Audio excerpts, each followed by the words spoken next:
नमस्कार दोस्तों, हम आपका स्वागत करते हैं और सादर वंदन करते हैं गुरु कृपा कंपटीशन चैनल में। दोस्तों, आज हमारा परिवार 50,000 सदस्यों का हो चुका है और जल्द ही आपका ऐसा एक प्यार रहा तो हम 1 लाख सब्सक्राइब ही जल्दी ही पूरे करेंगे।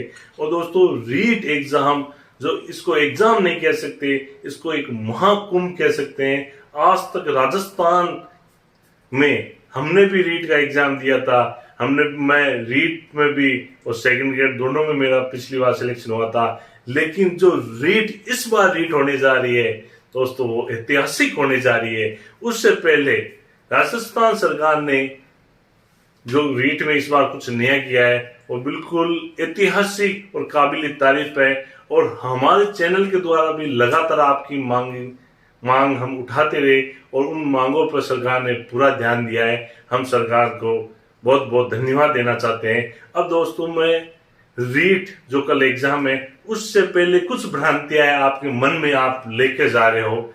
जो ये बीएड और बीएसटीसी विवाद के बाद में जो मेरे पास फोन आए थे और मैं मेरा अनुभव शेयर करूंगा। आज न मैं आपको पदों में वर्दी, न मैं किसी प्रकार से और अन्य बातें करूंगा। मैं अब जो परीक्षा के अंतिम समय में व्यक्ति को कैसे सकारात्मक तरीके से रहना है और सफलता कैसे, और व्यक्ति डिप्रेशन में भी चला जाता है, मेरे साथ भी ऐसा हुआ है, इसलिए मैं मेरे अनुभव शेयर कर रहा हूं। और तो दोस्तों, मैं बता देता हूं आपको, बीएड और बीएसटीसी विवाद में जो बातें निकल के आई है वो बातें यही है कि कैंडिडेट को अपनी तैयारी पर सर्वाधिक ध्यान देना चाहिए। और इस बार बीएसटीसी वालों का इस बार कोई भी नुकसान नहीं होगा। क्यों नहीं होगा, इसके मैं आपको बड़े तथ्य ये बताता हूं कि एक नहीं, मेरे से कम 30-40 हजार जो बीएडधारी हैं, उन बीएडधारियों से मैंने प्रत्यक्ष अप्रत्यक्ष रूप से संपर्क किया था। उसमें 99% लोगों ने दोनों में से फॉर्म दोनों के भरे हैं, लेकिन उन्होंने तैयारी लेवल सेकंड की थी, क्योंकि उनको ये विश्वास था कि ये वैकेंसी कोर्ट में जाएगी, आगे फैसला क्या आएगा, सरकार भी बीएसटीसी के फेवर में है। भिन्न भिन्न जो भ्रांतियां थी वो भ्रांतियां बीएसटीसी वालों के लिए बहुत ही इंपोर्टेंट साबित हुई है। ये जरूर है कि कुछ कैंडिडेट जो बीएसटीसी के हैं उन्होंने कोर्ट का जो दरवाजा में फॉर्म भरने के लिए कोर्ट से अनुमति ले ली।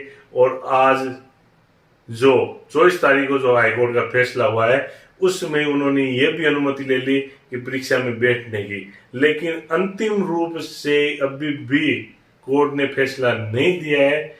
ये अनंतिम रूप से दिया है कि एक बार आप बैठ सकते हो और जो भी आपका रिजल्ट आएगा वो कोर्ट की प्रक्रिया के, और किसी को भी ज्वाइनिंग लेवल फर्स्ट में अभी तक इस फैसले से नहीं मिलेगी।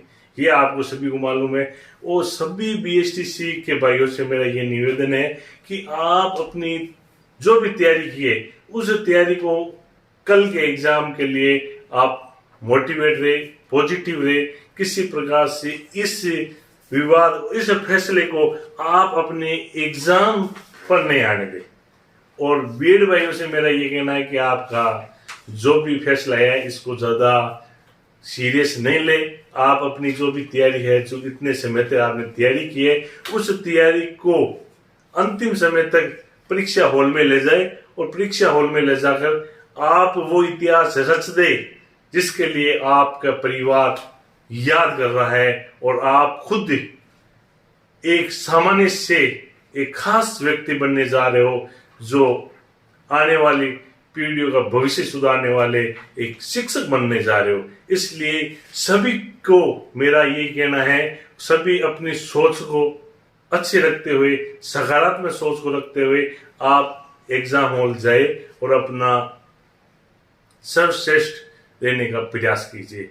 अब दोस्तों, मैं बात करूंगा ये बीएड और बीएसटीसी विवाद में मानता हूं कि आपको 90% जो है बीएसटीसी वालों का सिलेक्शन होगा, क्योंकि इस बार बीएड वालों ने तैयारी नहीं की। और मैं आपको ये और बता देता हूं कि बीएड वाले इसलिए खुश हो रहे हैं कि आने वाली जो भी परीक्षाएं हैं कुछ समय बाद में रीट आएगी, उनमें एक परमानेंट ये हो जाएगा कि बीएड वाले भी इसमें शामिल हो रहे हैं और आगे की वो रणनीति तय करेंगे। तो दोस्तों इस बार भी बीएसटीसी वाले इस फैसले को परीक्षा हॉल तक नहीं ले जाए, उसको यहीं छोड़ दे। और बीएड वाले भाइयों को मेरा यही कहना है कि आपने जो तैयारी की है उस तैयारी की खुशी खुशी को अपना सर्टिफिकेट देने के लिए करना चाहता हूं। जो मैंने परीक्षा के दौरान मैंने भी महसूस किए थे, मैंने भी रीट और वर्तमान में सेकंड ग्रेड टीचर हूं मैं, उस एग्जाम से पहले जो मैंने महसूस किए थे वो बातें मैं आज आपको शेयर कर रहा हूं। और मैं ये इतना दावे के साथ कह सकता हूं, चाहे फर्स्ट रैंक से लेकर जो अंतिम रैंक तक ये बातें सभी को प्रभावित करती है। तो दोस्तों आप एग्जाम देने के लिए जाओ, हमारी शुभकामना आपके साथ है। जीवन में कोई भी परीक्षा अंतिम नहीं होती, इसलिए आप इस रीट को अंतिम परीक्षा मत मान लेना कि इसके बाद तो हमारा कुछ होने वाला नहीं है। आप अपना सर्वश्रेष्ठ देने के लिए जाओ और संपूर्ण जीवन, अपना जो जीवन है संपूर्ण जीवन संघर्षों से भरा है, इसलिए संघर्षी जीवन है और इस जीवन को संघर्ष ही करना है। इसके साथ ही संघर्षों की कमी नहीं है जीवन में, कोशिश करके सफर तो करना होगा। जो मिलेंगे जख्म राहों में वही जिंदगी का तजुर्बा होगा। दोस्तों पहले भी आपने बहुत एग्जाम दिए होंगे और नहीं दिए और नए कैंडिडेट है तो कहीं एग्जाम जीवन में आपको देने हैं। तो दोस्तों आप ये जीवन संघर्ष, नौकरी लगने के बाद भी संघर्ष रहता है, कैसे बच्चों को पढ़ाना है, कैसे क्या करना है, परिवार फैमिली वगैरह हर जगह संघर्ष रहेगा। इसके अलावा कर्मशील और जो मेहनती लोगों के लिए जीवन में अवसरों की कमी नहीं है। दोस्तों अगर ये रीट का एग्जाम में आप किन्हीं कारणों से अपना सर्वश्रेष्ठ नहीं दे पाते हो तो भी मैं ये आपको दावे के साथ कह सकता हूँ, कर्मशील और मेहनती लोगों के लिए जीवन में अवसरों की कभी कमी नहीं है।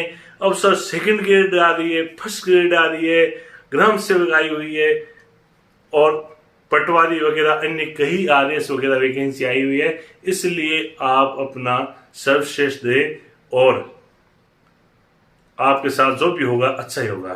परीक्षा में आपको परीक्षा में चयन के लिए, सिलेक्शन के लिए नहीं जाना है, आपको परीक्षा में सर्वश्रेष्ठ प्रदर्शन करने के लिए जाना है। आप अगर अपना सर्वश्रेष्ठ वहां दे आए तो मैं आपको दावे के साथ कहता हूं आपका सिलेक्शन हो जाएगा।